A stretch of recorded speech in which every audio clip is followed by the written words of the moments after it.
right, we are back with a new video, and this one we're starting something a little bit different. We are interviewing some of the top tier YouTubers and some of the lower ones. And this time I have got FanZcene from FanZcene Vids. Hello. How are you doing? Doing good. How are you? And by the way, you can call me Greg if you Greg. want. If you do, I know some people you get used to calling them by their channel name, but I am Greg if you want to call me Greg. All right, Greg. All right. So how did you even get into YouTubing? Well, I actually have had my channel since 2006, and I started. I was young, and I just started making like music videos with like nerdy stuff that I like Superman and the Mhm. Avengers and stuff, and they took off. I got one on my channel that's over 2 million views, but it's blocked in America now. Oh. Copyright, but that's why I started, and kind of just my channel sit for a while. I never really did anything with it, and then a little movie called The Last Jedi happened, Mhm. and I started watching Geeks and Gamers and Anna and the Fandom Collective, and they really, really inspired me to put myself on camera for the very first time and start actually making my own content, and just kind of snowballed from there. Oh yeah, and you're like interviewing directors now and Yep. I have a really great interview with Adam Marcus on my channel, who directed Jason Goes to Hell, if you guys want to check that out. Oh yeah, y'all should most definitely. We will have a link to that video in the description for y'all. Yeah. So, were you shocked when you became a part of the fandom collective? Oh, yes, I was. I had never been on Twitter. I've only been on Twitter for like 2 years now. Mm-hmm. And 2 years ago, I started Twitter because I thought, if I'm going to put myself on camera and I'm going to make my YouTube success, you got to have social media. So Right. I got on there and I started following some of the people that inspired me.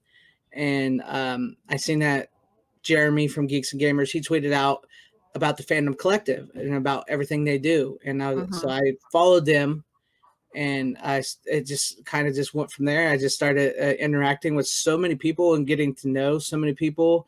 And then like one day, Flip DM'd me and he was like, "Hey, how would you feel about joining the Fandom Collective and being a night ambassador, as he calls it," which I like that title, and just help promote the Fandom Collective, the creators, the content, and all that. And I was like, "Yeah, I'm down. I'm good. Let's go." And uh, thus, I joined the Fandom Collective. Oh my gosh! And you've really grown. You're what, over 10,000 subscribers right now? No, I wish. I wish. Oh. 6,300 and something. Oh well, that is Yeah. still pretty good. That Yeah. is. Yeah. Some people still struggle to try to get that first 1,000. Oh yeah, yeah. But like I said, I had mine since 2006. So honestly, I would put my subscriber count at probably about 2,000, not 6,000. But I got 6,000. That's crazy. Hey, but that's good for you. Yeah, yeah. Are there any projects you're working on right now? At the moment, not really. I'm trying to going to try to do some more movie reviews. I haven't done a couple movie reviews in a while. I really like doing movie reviews. I just try to, if something interests me, like a news story or something, Mhm. uh, I'll do a video about it. I'm really into like the 80s, Oh, yes. 80s movies. We can And tell by your theme. yeah, yeah, that's my channel.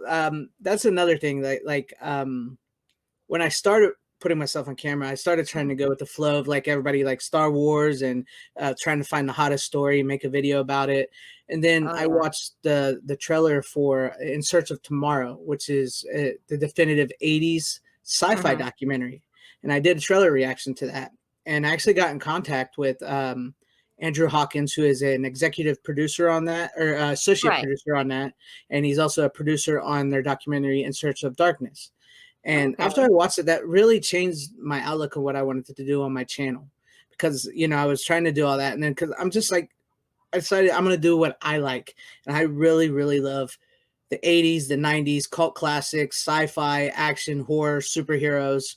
And it just kind of just took off from there, what I really wanted to do with my channel. And, through that, I became an affiliate of In Search of Darkness. I helped them sell their documentary, and I've gotten to Wow. know, people in that, and I, ended up getting to direct interview director Adam Marcus from Jason, who directed Jason Goes to Hell. So it kind of just it's helped. I mean, sometimes you just don't know what will come your way. That's true. That's true. Yeah. Um, when was the last time you did your live streams? I know you had done one about the Carpenter movies, which I Yes. was a part of.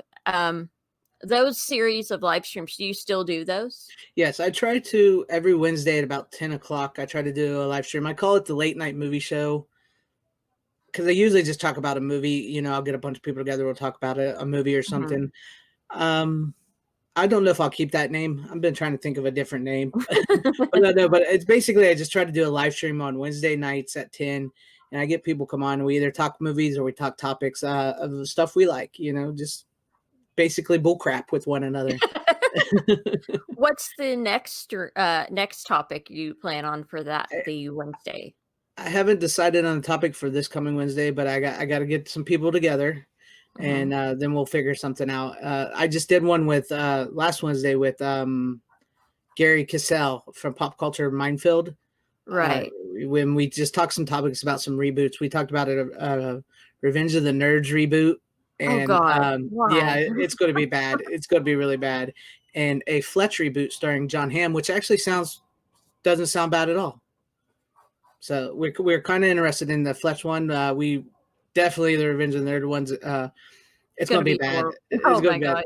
It's going to be executive produced by Seth MacFarlane, which sounds all right, but then you find out that the Lucas brothers, I don't know if you know them, they're going to be basically writing it and probably directing it, I believe. And they're going to be talking, and it's going to be a reboot, not a remake. It's going to continue, and it's going to be basically about how we view nerdy people today. Oh, why? Yeah, Why? and it's just and you know how that's going to be. You know how Yeah, it's gonna be a mess. It's not it's gonna going to be bad. honor the history. It's not. Yeah, It's it's really bad. And I mean, and there's a lot of stuff in the first Revenge of the Nerds that is by today's standards should not be put in a movie, especially with right. like we talked about the moonbound scene, what he does to her in the moonbound scene. Basically, Oh God. that's been debated a lot, but it's just a really good 80s flick, and it's probably something that should be left there because Yeah. Yeah, and it's not like mess with. some Just don't yes, mess they with it. don't touch pop culture. There's a reason why it's pop culture and Yeah, it was okay back then, but now it's like don't touch it unless you yeah, want the nerds to riot yeah, because we will. yeah. It's true. Oh my gosh. Because I know we've talked and I haven't heard any more about this topic. But are you still interested about the whole Fright Night continuation? Yeah, I did a solo live stream a while back where I talked about that, and I gave you a shout out because you're the one that brought it to my attention, and I read the story on my, my channel. Mhm, Um, I'm happy that Tom Holland, the director, not the mhm. actor, Right. uh, wants to continue it, and I've looked into it a little bit. So right now, it looks like it might just be a novel. A He might be novel. writing a novel, but I think he's doing it in a way to try to shop it into a movie. That's what they do. They kind of bring it. That's what directors, when they want to do something, they Mhm. kind of like bring attention to something they worked on that they want to give back to, and like they'll say, "Oh, I'm going to make it into a novel," or so it gauges people's interest in where they want, and if a big enough interest happens, then they can get their movie out of it. Okay, I So think there would be a lot of fans that would probably read the book yeah, I if it think does come ac if it doesn't just makes it into a novel, it's good. But I do think he's trying to shop it into a movie. okay. And that's where I get a little wary. I mean, I know it's Tom Holland. He directed and wrote the original. Actually, I'm not sure if he wrote the original, but Yes, he did. He yeah, wrote it, he directed, he yeah, produced it. yes, I thought so. So I know it's him, and he has ideas where he wants to go, and they sound all right. Bringing back Evil Ed, bringing back Charlie, bringing back Charlie's original girlfriend, and Jerry. Mhm. Sounds good, sounds good. But in today's world, Oof. that's where I get nervous because if he has control and it's done right and respectful, like Cobra Kai, all Mhm. for it, all for it. But if it's not and it's woke, as people like to say, then no, I'm not interested in it. So it's a kind of wait and see. It's a wait and see. Yeah, that's understandable. That's why I tried to bring it to people's attention, so that it's like, hey guys, y'all should look at this. Or not many people seemed that interested about the topic though, because I think they're wary. They Yeah. saw Tom Holland's like, no, Yeah. not that one, not that one. The other The one director. that's been alive longer than I have. Because I was born in '83, so. But so do you like that you have become the guy for '80s? Yeah, I love that. That's my niche, you know. I love the 80s movies and like the early 90s and cult classics and all that and the 80s horror. I mean, it's so good. It's just comfort. It's comfort. It's you can watch these movies and there's so many of them that maybe that you didn't know about. That's Mhm. like watching a brand new movie for the first time. So like Tom Savini, he in the In Search of Darkness Part 2, I believe he says a quote that I really liked. He said something about if you're seeing a movie for the first time, it's new to you. Just because it's not new doesn't mean it's not new. Right. I'm paraphrasing, but yeah, that's what I like. That gets to me, you know. And so I like to try to bring about attention to maybe these cult classics and lesser known 80s movies, or even bigger known 80s and 90s and stuff. Just talk about them. I just love talking about them. Hmm. And I can understand that.